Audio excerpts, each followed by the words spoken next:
Hello. नूर मोहम्मद आजाद, हमारी लड़ाई तुम्हारे साथ नहीं बल्कि तुम्हारी सरकार के साथ है। अगर जिंदगी चाहते हो तो 24 घंटे के अंदर गुल को छोड़ दो, वरना बेमौत मारे जाओगे।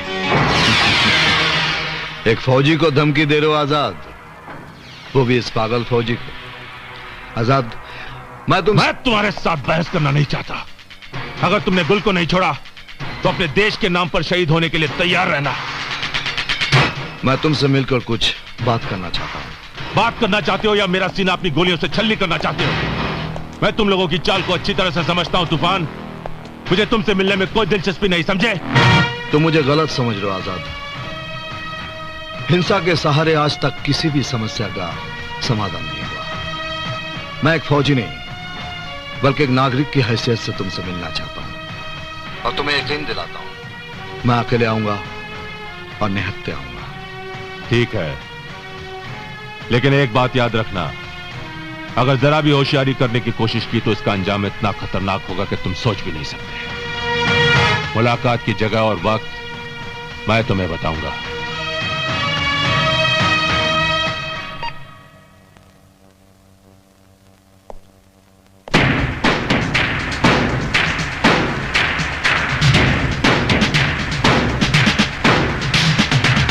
बोलो, क्या बात करना चाहते हो? मैं बताना चाहता हूं कि तुम भी इस देश के बेटे हो। जिस बाहरी ताकत के बल पर तुम ये लड़ाई लड़ रहे हो, वो तुम्हारा दोस्त नहीं, दुश्मन है। उन्हें तुम्हारी आजादी से कोई मतलब नहीं।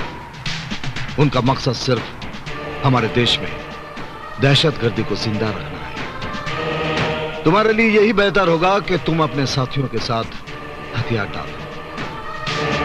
मैं तुम्हें यकीन दिलाता हूं, तुम लोगों को कोई सजा नहीं होगी। तुम सब फिर से एक इज्जतदार शहरी की तरह जिंदगी गुजार सकोगे। लगता है तुम्हारी हुकूमत हमारी ताकत से घबरा गई है कैप्टन, इसीलिए तुम्हें अहिंसा का अवतार बनाकर यहां भेजा है, ताकि तुम नॉन वायलेंस की बात करके हमें हथियार डालने पर मजबूर कर सको। मगर यह नामुमकिन है कैप्टन। कोई भी इनकलाब अचानक नहीं आ जाता। जुल्म और बेइंसाफी जब अपनी इंतहा तक पहुंचती है, तब जन्म लेती है बगावत की आंधी। तुम्हारी हुकूमत ने आज तक हमें दिया ही क्या है कैप्टन? आज भी हमारे घरों में अंधेरा है। 50 साल हो गए आजादी को मिले, लेकिन हमारी कौम के लोग आज भी गरीबी की लाइन से नीचे की जिंदगी गुजार रहे हैं। क्यों कैप्टन?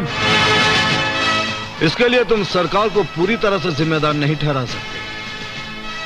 तरक्की और खुशहाली राशन की दुकान में मिलने वाली चीज नहीं है, जो राशन कार्ड के जरिए तुम लोगों को दी जाए।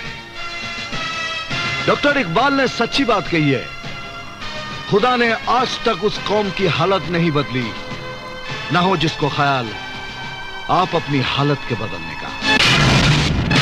हमारे देश में शाही हुकूमत नहीं है आजाद, जनता की सरकार है। जो भी तुम्हारी मांगे हैं सरकार के सामने रखो, लेकिन कश्मीर को मुल्क से अलग करने की बात किसी भी कीमत पर बर्दाश्त नहीं की जाएगी।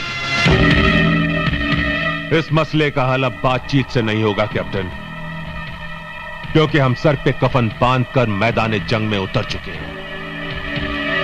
अब अगर हमारे बीच कोई फैसला होगा तो वो सिर्फ जंग से होगा।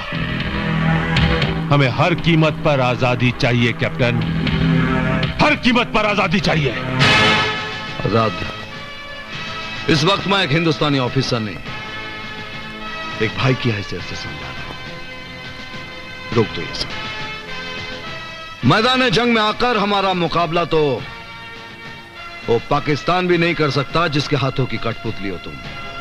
फिर तुम और तुम्हारी ये चंद साथियों की औकाती क्या है? एक बागी जब अपने दिलो दिमाग में इनकलाब की आग लेकर उठ खड़ा होता है ना कैप्टन, तो बड़ी से बड़ी हुकूमत को उसके सामने झुकना पड़ता है। तुम्हारी सरकार भी झुकेगी और देश का यह हिस्सा जो हमारा है उसे तुम लोगों को हमारे हवाले करना ही पड़ेगा। यह जंग तो अब उस दिन खत्म होगी जिस दिन इस सरजमीन पर हमारा अपना कौमी परचम लहराएगा। वो दिन कभी नहीं आएगा आजाद।